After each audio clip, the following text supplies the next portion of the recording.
بات کرتا ہوں۔ آج شادیاں بہت ہو رہی ہیں، شادیاں ہوتی رہے گی۔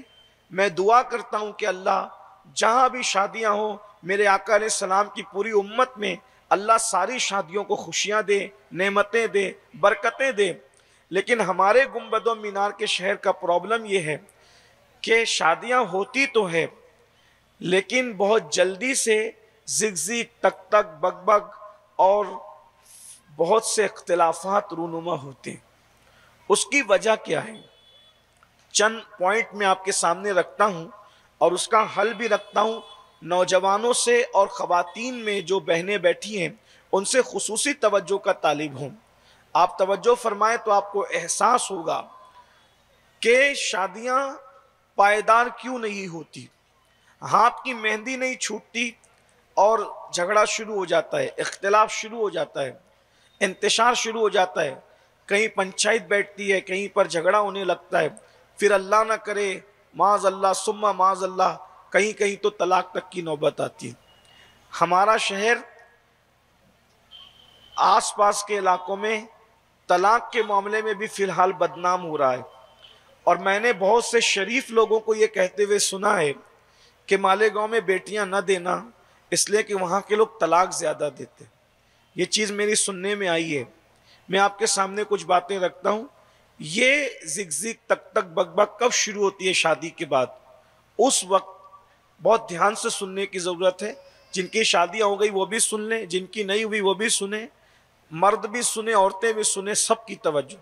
تھوڑا وہاں چلت فرت بند کر دو، روک دو ادھر، اب ادھر ہی بیٹھیں جن کو جہاں جگہ ملے، اب ادھر کوئی نہ آئے۔ ایک بار سب درود شریف پڑھو، صلی اللہ علیہ النبی المی وآلہ واصحابہ وبارک وسلم، صلاۃ و سلام علیک یا رسول اللہ صلی اللہ تعالی علیہ وسلم۔ ہمیشہ یاد رکھنا اختلاف اور جھگڑا وہاں ہوتا ہے جہاں حق ادا کرنے کی بجائے انسان حق مانگنا شروع کرتا ہے۔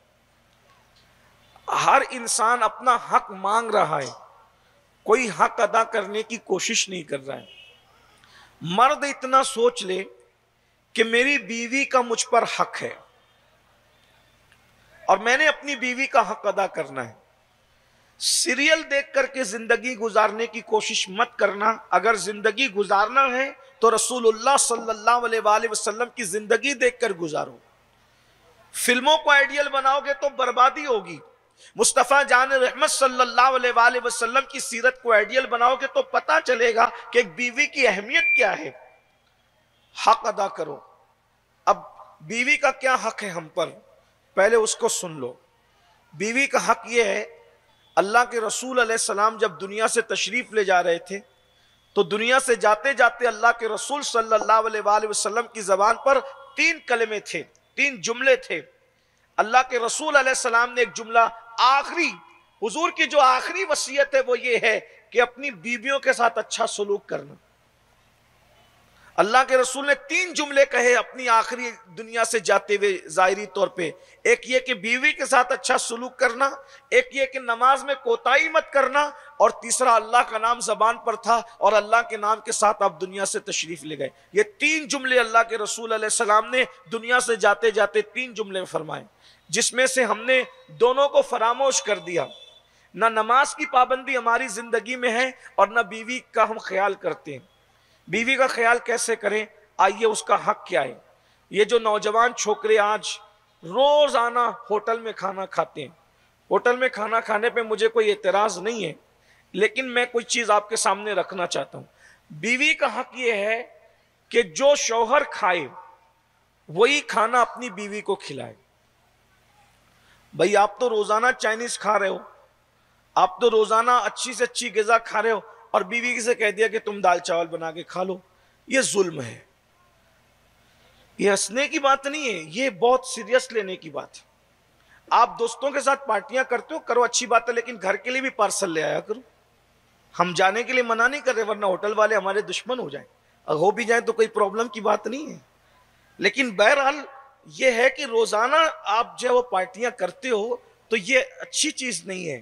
ہمیں یہ حکم ہے کہ جو کھانا تم کھاؤ وہی اپنی بیوی کو کھلاؤ، جس قیمت کا لباس تم پہنو وہی قیمت کا لباس اپنی بیوی کو پہناؤ۔ آپ تو شو روم سے پینٹ خرید کر لاتے ہیں 5-5 ہزار کی، اور اس کو 1000 روپے پکڑا کے کہتے ہیں کہ جاؤ مارکیٹ سے لے آؤ. یہ ظلم ہے. دیکھیں یہیں سے جو ہے وہ تلخیاں شروع ہوتی ہے، کیونکہ جب بیوی محسوس کرتی ہے کہ اس نے تو سب اپنا ہی اپنا دیکھنا ہے، اس کو تو میرا خیال ہی نہیں ہے. عام طور پہ یہ جو پہلے رشتے پائیدار تھے، مضبوط تھے، ہم نے اپنے بچپن میں دیکھا کہ جھگڑا اس بات پر ہوتا تھا کہ بیوی کہتی تھی میری چپل اچھی ہے، آپ چپل خرید کر لے آئیں. یعنی بیوی شوہر کو کہتی تھی میں نے چپل نہیں لینا، اس رمضان شریف میں نے عید پر چپل نہیں لینا، میری اچھی میں نے تو چند مہینے پہلے لی تھی، آپ چپل لے آئیں. شوہر کہتا تھا نہیں تمہیں چپل لینی ہوگی، میری چپل اچھی ہے تم لے آؤ. غربت کے باوجود ایک دوسرے کو آگے کرتے تھے. اور آج حال یہ ہے اچھا خود کھائیں گے بیوی کو فراموش کریں گے، اچھے کپڑے خود پہنیں گے بیوی کو فراموش کریں گے، خود جو ہے وہ سال میں 2-3 مرتبہ پکنک پر گھومنے جائیں گے بیوی کو فراموش کریں گے. نتائج یہ ہوتے ہیں کہ کہیں نہ کہیں دل میں دراڑیں پیدا کرنا شروع ہو جاتی ہے. اور جب اللہ کے رسول علیہ السلام نے ہم پہ ان کا حق متعین کیا ہے، اللہ کے رسول صلی اللہ علیہ وآلہ وسلم ان کی گھر کی زندگی کا حال یہ تھا کہ امہات المومنین کے ساتھ بیٹھ کر کھانا کھاتے تھے. اللہ کے رسول صاحب معراج جن کو اللہ لامکاں پہ بلاتا ہے، نبیوں کا تصور، فرشتوں کا تصور جہاں نہیں جا سکتا وہاں مصطفیٰ جان رحمت کے قدم جاتے ہیں. سبحان اللہ. اللہ کے دیدار کے لیے حضور تشریف لے جاتے ہیں. ایسا رسول لامکاں تک جس کی رسائی ہے وہ اپنی بیویوں کے ساتھ گھر میں بیٹھ کر کھانا کھاتے، اور کھانا کھانے کا انداز بھی تو کوئی دیکھے. ام المومنین سیدہ عائشہ صدیقہ رضی اللہ تعالیٰ عنہ فرماتی ہیں کہ میں ہڈی چوستی تھی، میری چوسی ہوئی ہڈی کو میری محبت میں اللہ کے رسول چوسا کرتے تھے. برتن میں جس جگہ سے میں انگلی سے کھانا لیتی تھی حضور میری انگلیوں کا نشان دیکھ دیکھ کر وہیں سے کھانا لیتے تھے. میں پانی پیتی تھی، میرا بچا ہوا پانی اللہ کے رسول پیتے تھے. میں دودھ پیتی تھی، میرا بچا ہوا دودھ اللہ کے رسول پیتے تھے. حضور ہم سے پہلے نہیں پیتے تھے، پہلے ہمیں پلاتے تھے. حضور ہم سے پہلے نہیں کھاتے تھے، پہلے ہمیں کھلاتے تھے. اب بتائیے کہ ہماری زندگیوں کے اندر یہ چیز ہے؟ گھر کے اندر ہم جاتے ہیں تو بالکل یعنی کہ موچوں پر تاؤ دے کر کے اس کو گھور، اس کو ڈانٹ، اس کو گالی دے، اس کو تماشا کر، اس کو پریشان کر، یہ انداز میں جاتے ہیں تو گھر کا ماحول خراب ہوتا ہے. اللہ کے رسول علیہ السلام کی زندگی میں آپ کو بتاؤں، ذرا تصور کیجئے کہ شان کی زندگی تھی. حضور علیہ السلام جب نئے کپڑے پہنتے تھے، نئے کپڑے تو اکثر نئے کپڑے تو آدمی گھر سے پہن کے نکلتا ہے. ہم لوگ نئے کپڑے پہنتے ہیں، ادھر دیکھا ادھر دیکھا، آئینے میں دیکھا اور دوستوں کے پاس جا کے کھڑے ہو گئے میں کیسا لگ رہا ہوں، ہے نا. لیکن اللہ کے رسول کی زندگی کیا تھی؟ حضور نے نئے کپڑے پہنے صلی اللہ علیہ وآلہ وسلم، اور نئے کپڑے پہن کے ام المومنین کے سامنے کھڑے ہو کر کے فرمایا عائشہ میں کیسا لگ رہا ہوں. سبحان اللہ. سبحان اللہ اللہ. اکبر. توجہ فرمائیں، اس بیوی کے دل میں کیسی محبتوں کا دریا ٹھاٹے مارے گا جب شوہر اس کے سامنے کھڑا ہو کے کہے گا میں کیسا لگ رہا ہوں. اور پھر اس کے بعد کس رسول کی بات ہو رہی ہے جس کے چہرے کو قرآن والضحیٰ کہتا ہے، وہ کیسے لگ رہے ہوں گے؟ جن کی زلفوں کو قرآن واللیل کہتا ہے وہ کیسے لگ رہے ہوں گے؟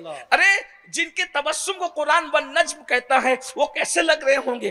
جن کے چادر اوڑھنے کو قرآن یا ایھا المدثر سے تعبیر کرتا ہے وہ کیسے لگ رہے ہوں گے؟ صحابہ کے درمیان جھرمٹ مارنے کو قرآن یا ایھا المزمل کہتا ہے وہ کیسے لگ رہے ہوں گے؟ ان کے چلنے کو قرآن لا اقسم بھٰذا البلد کہتا ہے وہ کیسے لگ رہے ہوں گے؟ ان کے سفر کو قرآن سبحان الذی اسریٰ بعبدہ لیلا من المسجد الحرام الی المسجد الاقصی کہتا ہے وہ کیسے لگ رہے ہوں گے؟ وہ غصے میں آ کر کے کنکریاں اٹھا کے مارے تو قرآن کہتا ہے وَمَا رَمَيْتَ إِذْ رَمَيْتَ وَلَكِنَّ اللَّهَ رَمَى، وہ کیسے لگ رہے ہوں گے؟ ان کے ہاتھوں کو قرآن کہتا ہے یَدُ اللَّهِ فَوْقَ أَيْدِیہِم، وہ کیسے لگ رہے ہوں گے؟ لیکن ام المومنین سے پوچھا عائشہ میں کیسے لگ رہا ہوں؟ وہ بھی ام المومنین تھی، بڑی پڑھی لکھی تھی، مفتی 4 ملت تھی. کہنے لگی یا رسول اللہ میرے ماں باپ آپ پہ قربان، ارے مصر والی عورتوں نے یوسف کو دیکھا تو انگلیوں پر چھری پھیر لی، اگر آپ کو دیکھ لیتی تو اپنے دل پر چھری پھیر لیتی. سبحان اللہ. سبحان اللہ. بے شک بے شک.